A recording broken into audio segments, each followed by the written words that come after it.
Bapak Ibu jemaah sekalian yang rahmat Allah Subhanahu wa taala. Kita lanjutkan kajian tafsir Al-Munir karangan Dr. Baba Zuhaili, melanjutkan surat Hud ayat 8 sampai 11. Di ayat 8 sampai 11 ini akan menggambarkan sikap manusia dalam menerima nikmat dan dalam menerima atau sikap manusia dalam menerima azab, ya, nikmat dan azab.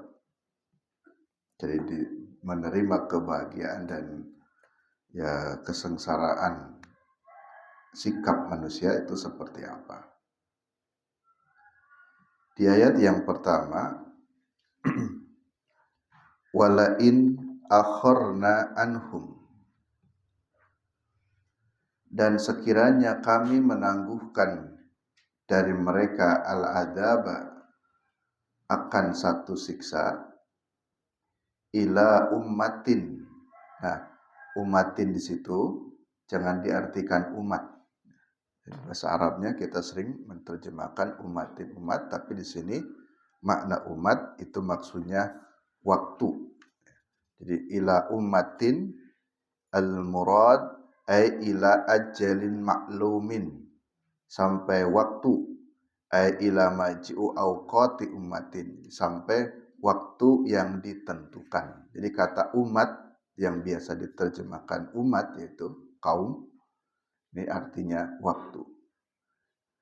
Ila ummatin ma'dudatin, sampai waktu yang ditentukan. La yaqulunna, pasti mereka akan berkata begini, ma yahbisu, apa yang menghalanginya. Nah, jadi gini, mereka itu memperolok-olok.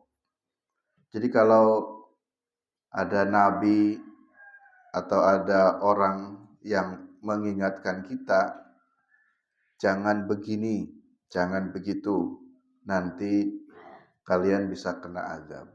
Nah, mereka itu malah bantah gini, mana adabnya? Buktinya saya sudah sebulan nggak dikenain adab juga gitu. Sehingga itu la yaquluna, mereka pasti mengatakan mayah bisu, apa yang menghalangi adab itu turun kepada kami? Mana nggak bisa juga tuh adab. Jadi bahasa lain gitu memperolok-oloknya itu. Mayah bisu, apa yang bisa menghalangi adab? Katanya mau dikenakan adab. Kalau orang nggak sholat kena siksa, mana siksanya? Apa yang menghalangi siksa datang kepadaku? Ya itu cuman bohong saja, tidak ada siksa itu. Nah, jadi kira-kira memperolok-oloknya itu seperti itu. Lalu Allah mengingatkan, ala, ingatlah, ketahuilah, yauma ya'tihim, ingat satu hari jika adab itu benar-benar datang kepada mereka, ya'tihim, datang. Apa yang dimaksud datang? Adab. Jika adab itu benar-benar datang, akan menimpa kepada mereka, laisa masrufan, pasti tidak akan ada yang bisa menolaknya.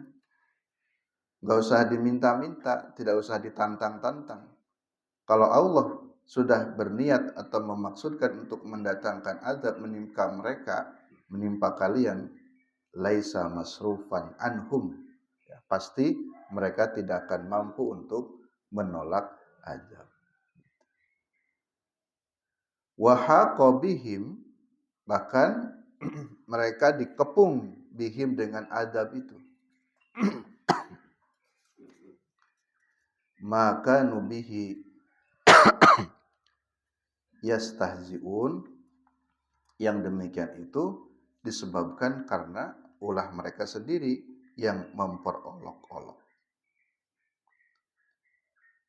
Di dalam tafsir disebutkan, wallahu la in akharnal adaba anil kuffar awal musyrikin. Dan Allah itu jika bermaksud menangguhkan siksa kepada orang-orang kafir atau orang-orang musyrik, ba'da an tu'adahum bihi Rasul sallallahu alaihi wasallam ila hinin minaz zaman, ketika ya, Rasulullah SAW, Nabi Muhammad itu mengingatkan kepada mereka ila hinin minaz zaman, dari waktu, maksudnya ya waktu ya, laqalu istahza'u wa taqdiban wastijalan ma yahbisu. Jadi ketika Rasulullah SAW mengingatkan orang kafir, orang musyrik, lalu mereka menanggapinya, laqalu, mereka berkata dengan istihzaan, olok-olok, takdiban, kedustaan. Jadi ya ngejek dengan penuh kedustaan, tidak percaya maksudnya. Sambil berkata, mayah bisuh, apa yang menghalanginya? Apa yang menghalangi siksa itu? Jadi kalau Nabi mengatakan dulu umat Nabi Nuh karena membangkang begini-begini dikenakan banjir. Dulu umat Nabi Lut begini-begini dikenakan apa itu ya, ditenggelamkan, dihujani batu. Jadi ketika diberikan informasi atau peringatan umat-umat sebelumnya, nah umat saat ini tuh malah nantang-nantang pada Nabi, mana adabnya? Katanya kan dikenakan banjir, dikenakan ini, dikenakan itu. Tidak ada tuh. Maksudnya malladhi yuakhiru hadal adabi anna. Apa yang menghalangi kok harus diakhirkan siksa itu kepada kami? Nah, di sini wa makna ila ummatin, maksudnya ila ajalin maklumin, sampai waktu yang ditentukan. Di sini diberikan penjelasan sifat manusia yang tadi, manusia yang bagaimana? Nah, sini ada penjelasannya bahwa itu summa akhbarallahu ta'ala an sifatil insan. Jadi sifat manusia. Sifat manusianya adalah manusia secara umum. Ya. Jadi manusia secara umum. Walaupun juga ada yang mengartikan manusianya di situ adalah untuk orang-orang kafir dan orang-orang musyrik. Nah, di sini sifat manusia secara umum, dan juga ditafsirkan sebagian mengatakan itu manusianya yang dimaksud yang kafir dan yang musyrik, sebagaimana kisah yang terjadi pada masa Nabi. Tapi memang umum juga bisa ini. Karena begini sifat umum itu. Annahu idza a'tahu Allahu ni'matan min sihatin wa rizkin aw amnin aw waladin rahmatan minhu abdilhu biha min maradin aw faqrin aw khaufin aw mautin adkhas sadidul asyas min rahmati rabbih kasirul kufri wal juhud. Jadi begini, sifat manusia secara umum, terkhusus orang-orang kafir dan musyrik, apabila diberi nikmat nih. Kalau manusia itu diberi nikmat, kemarin sudah kita jelaskan, nikmat itu luas. Baik nikmat itu min sehatin berupa kesehatan, warizkin berupa rezeki, au amnin atau keamanan, itu juga nikmat, au waladin atau anak. Jadi kalau mereka diberi nikmat oleh Allah, lupa kepada Allah. Atau ketika nikmat itu berubah menjadi istilah azab ya, yang sehat berubah menjadi marad, sakit, yang punya kekayaan menjadi au faqrin, menjadi fakir, menjadi miskin, atau berubah lagi menjadi khaufin, menjadi rasa takut, tadinya rasa aman, hidup tenang, tentram, damai, menjadi penuh ketakutan, kegelisahan. au mautin, atau ditimpakan kematian, mereka berputus asa. Jadi mereka berputus asa. Berputus asa itu bukannya istilah mawas diri, tapi malah menjadi kathirul kufri, putus asa tambah banyak kufurnya, wal juhud, dan penentangan. Nah, ini disebabkan karena li'adamil tizamihi bi fadilati sabri wa sukri, yakni mereka menghilangkan keutamaan sabar dan syukur. Harusnya kalau diberi nikmat itu bersyukur, dan kalau diberikan istilahnya azab atau kebalikan dari nikmat itu, maka dia bersabar. Ya. Tapi sifat umum manusia kalau diberi nikmat itu malah lupa kepada Allah. Tapi ketika tidak diberi nikmat, maka dia menjadi putus asa dan menjadi kufur.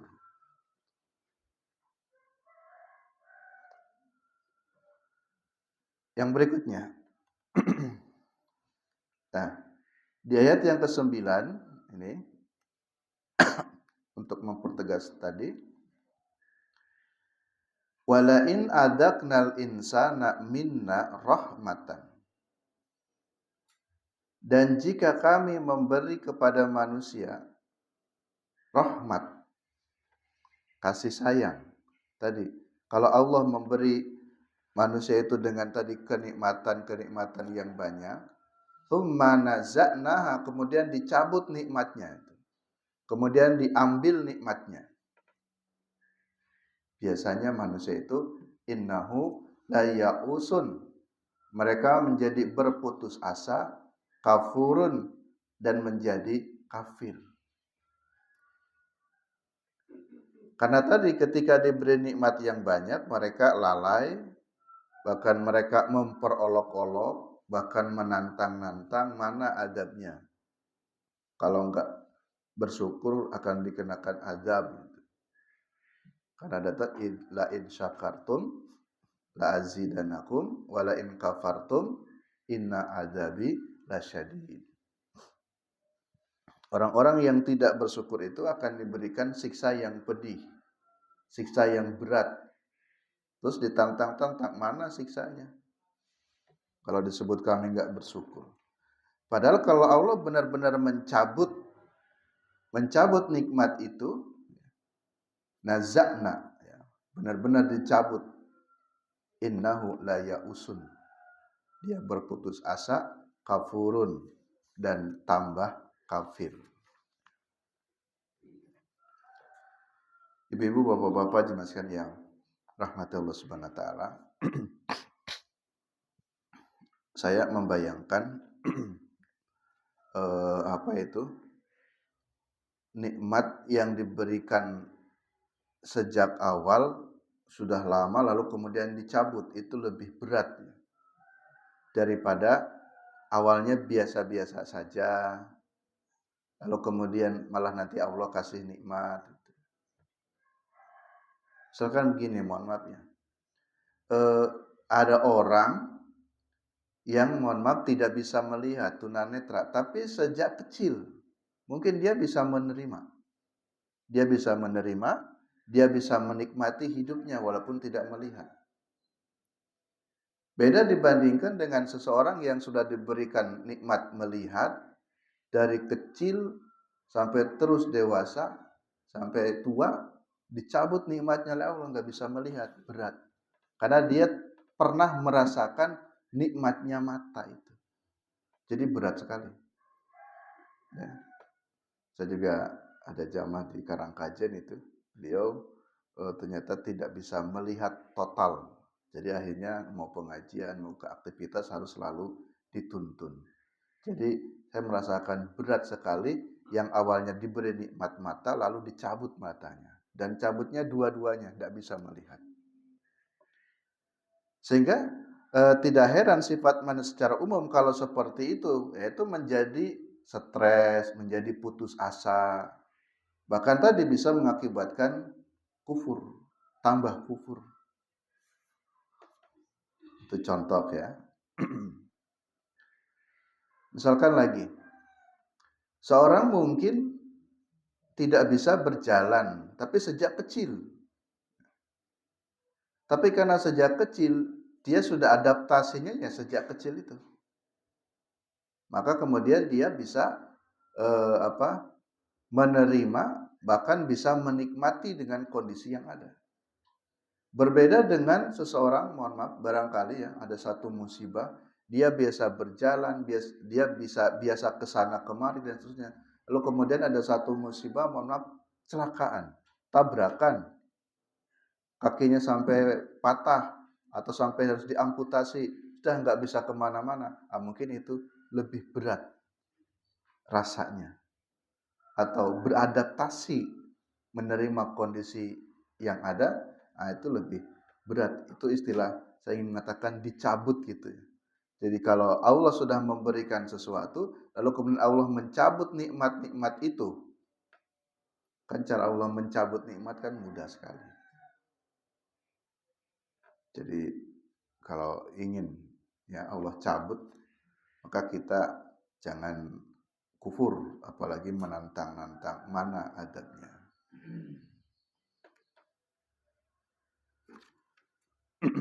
Nah, situ innahu la ya'usun kafurun.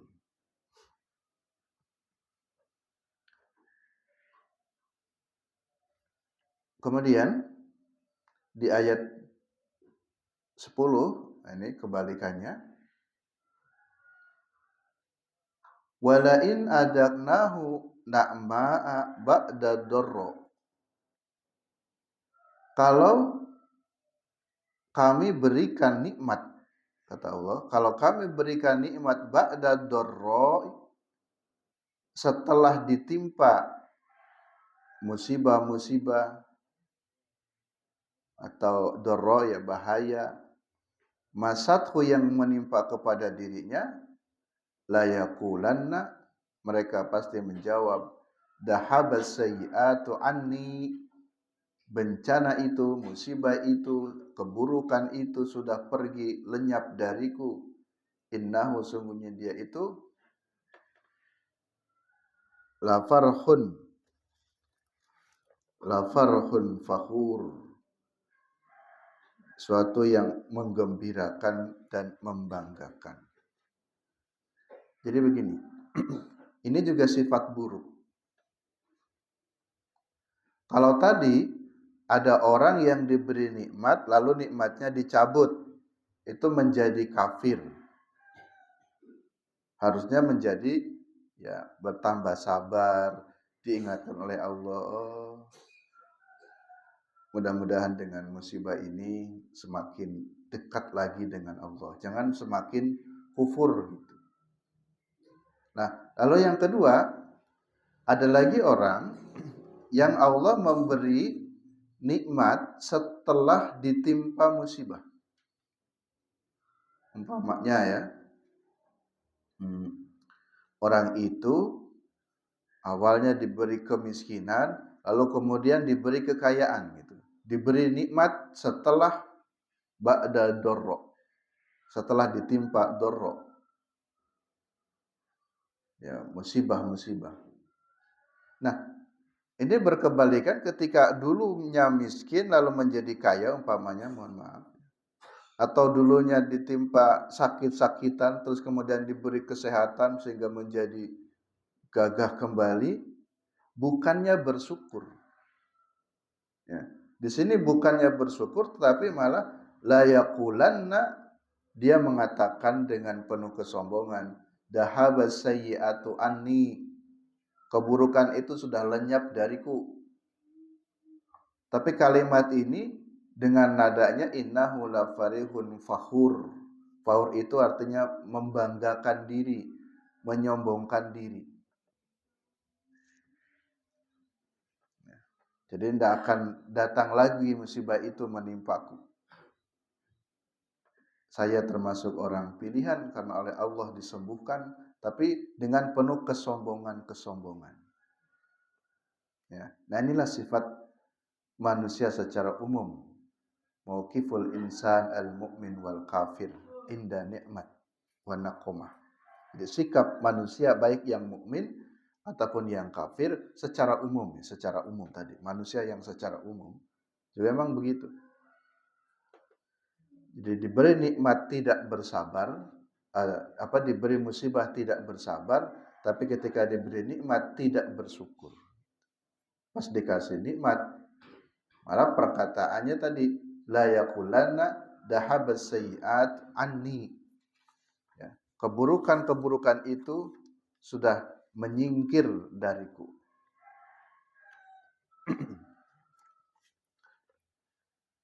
Nah, di sini ada keterangan dalam tafsir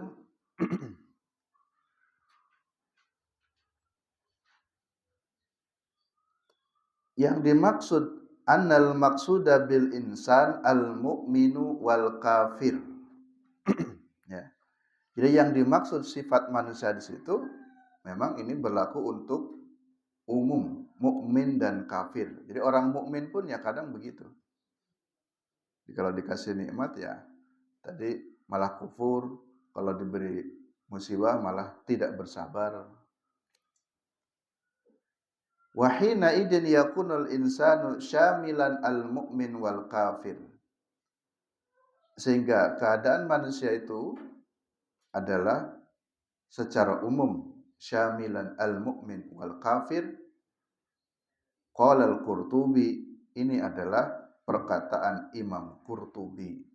Jadi menurut Imam Qurtubi, sifat manusia yang dijelaskan dalam ayat ini adalah berlaku secara umum manusia yang mukmin ataupun yang kafir. Wa fi qauli akharin, tapi ada pendapat yang lain bahwa innal murada minhu al-kafir. Yang dimaksud dalam ayat ini adalah ditujukan kepada orang-orang yang kafir. Hamlan 'alal ma'hudi as-sabiq fil ayatil mutaqaddimah wa huwa al-kafir. Seperti dikaitkan dengan ayat sebelumnya tadi yang berkaitan dengan Nabi mengingatkan orang kafir dan orang musyrik. Maka sifat-sifat yang disebutkan di sini adalah dikhususkan kepada orang kafir. Tapi menurut Imam Qurtubi itu adalah berlaku secara umum.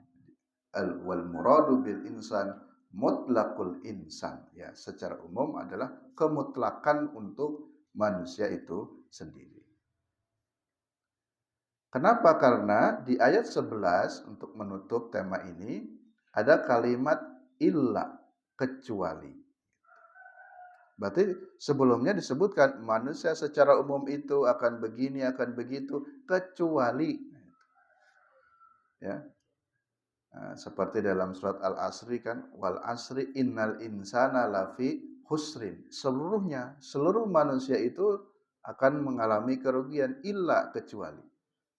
Nah, maka di sini ada kata ilahnya di ayat 11 itu. Illa kecuali. Orang-orang yang tidak melakukan sifat-sifat buruk yang tadi adalah mereka alladzina sabaru, orang-orang yang bersabar. Ya. Jadi ketika diberi musibah pun mereka tetap bersabar, tidak berputus asa, justru malah semakin meningkatkan keimanannya. Kalau orang-orang yang istilahnya beriman atau bersabar di sini, sabar dalam menerima tadi musibah-musibah itu. Orang yang dulunya sukses usahanya tiba-tiba jatuh bangkrut ya karena banyak alasan. Allah kan mudah jatuh bangkrut. Tapi dia bersabar menerima apa yang terjadi itu. Dia terima musibah bangkrut ini, lalu kemudian dia tidak berputus asa. Dia meyakini pasti akan ada hikmah di balik semua ini dan justru semakin melejitkan ya spiritualnya, semakin dekat dengan Allah. Mudah-mudahan dengan cara ini saya semakin dekat dengan Allah. Nah begitu. Itulah sikap dari alladzina sabaru. wa amilus solihati, dan orang-orang yang beramal soleh. Seperti tadi, orang yang diberi nikmat yang banyak, atau tadinya itu ditimpa musibah lalu kemudian sekarang naik, tadinya miskin sekarang jadi kaya, bukan menjadi sombong harusnya, tapi justru semakin beramal soleh. Ya, semakin beramal soleh. Karena merasa, dulu saya waktu kecil, saya seorang yatim, lalu alhamdulillah bisa bekerja begini begitu, sekarang ya sudah sedikit punya harta, justru semakin beramal soleh. Dulu ingat waktu dulu ya makan pun cuman biasa saja, bla bla bla. Dia bercerita sejarahnya. Itulah kesabaran-kesabaran yang kemudian dipetik buahnya. Sekarang alhamdulillah bisa makan lebih dari cukup. Maka menjadi semakin bersyukur. Cara bersyukurnya adalah wa amilus solihat. Nah, itu. Ini jawaban-jawabannya. Kalau orang-orang yang baik itu tadi alladzina sabaru, dia bersabar saat diberi musibah, dan wa amilus solihati, dia terus beramal soleh ketika diberikan nikmat-nikmatnya, tambah solehnya. Sehingga Allah akan memberikan balasan kepada alladzina sabaru wa amilus solihat dengan balasannya ulaika lahum magfiratun wa ajrun kabir. Ada dua balasan. Allah akan memberikan balasan yang terbaik untuk orang-orang yang bersabar, orang-orang yang beramal soleh. Dua balasan terbaik itu, yang pertama lahum magfiratun, Allah akan beri magfirah, ya, akan diampuni dosa-dosanya. Bukankah kita juga mendengar kalau orang itu jatuh sakit, maka insya Allah sakit itu akan mengurangi dosa-dosa kita. Udah diterima saja. Jangan diterima sakit malah menjadi tadi berputus asa, menjadi tambah kufur, Allah dimaki-maki. Ya, karena enggak terima atau dengan sakit akhirnya Allah dicaci maki. Ya. Jadi tidak begitu. Justru bersabar, karena dengan sakit itu malah Allah kurangi ya dosa-dosa kita, dan Allah tambah wa ajrun, pahala kabirun, pahala yang besar. Nah, jadi sungguhnya sangat beruntung sekali nih ya orang kalau bisa memahami, karena manusia itu ya memang kadangkala diberi nikmat, kadangkala dikurangi nikmatnya. Kalau pas diberi nikmat ya terus bersyukur, kalau pas dikurangi nikmatnya juga terus bersabar. Karena kedua hal inilah yang menjadi pokok. Ya, Bapak Ibu bisa masuk surga bisa melalui jalur syukur dan bisa melalui jalur sabar. Istilah saja miskin dan kaya saya menyebut. Orang miskin pun bisa masuk surga walaupun mungkin tidak bisa banyak berbagi karena tidak ada harta, tapi dia punya kuncinya, kunci sabar. Dia miskin, sabar, masuk surga. Orang kaya karena dia punya lebih, dia selalu bersedekah, dia dermawan. Nah, dengan kunci itu juga dia bersyukur, syukurnya dengan cara itu, beramal soleh. Dia juga masuk surga. Jadi jangan kaget kalau ibu yang kaya masuk surga, kok duduknya jeje dengan yang miskin ya. Padahal saya nggak pernah tahu dia suka sodako, apa. Ya karena dia punya kunci, jadi sabar dan syukur itu. Sehingga bisa dua-duanya masuk surga. Tinggal ibu mau kaya masuk surga atau miskin sabar juga masuk surga. Dua-duanya masuk surga. Demikian Bapak dan Ibu jemaah sekalian yang rahmati Allah Subhanahu wa taala, 4 ayat 8, 9, 10, 11 ini mengingatkan kita semuanya tentang sifat manusia ya. Sifat manusia ketika diberi nikmat dan ketika diberi musibah. Mudah-mudahan ada hikmah dan manfaatnya. Kurang lebihnya mohon maaf. Billahi taufik wal hidayah. Assalamualaikum warahmatullahi wabarakatuh.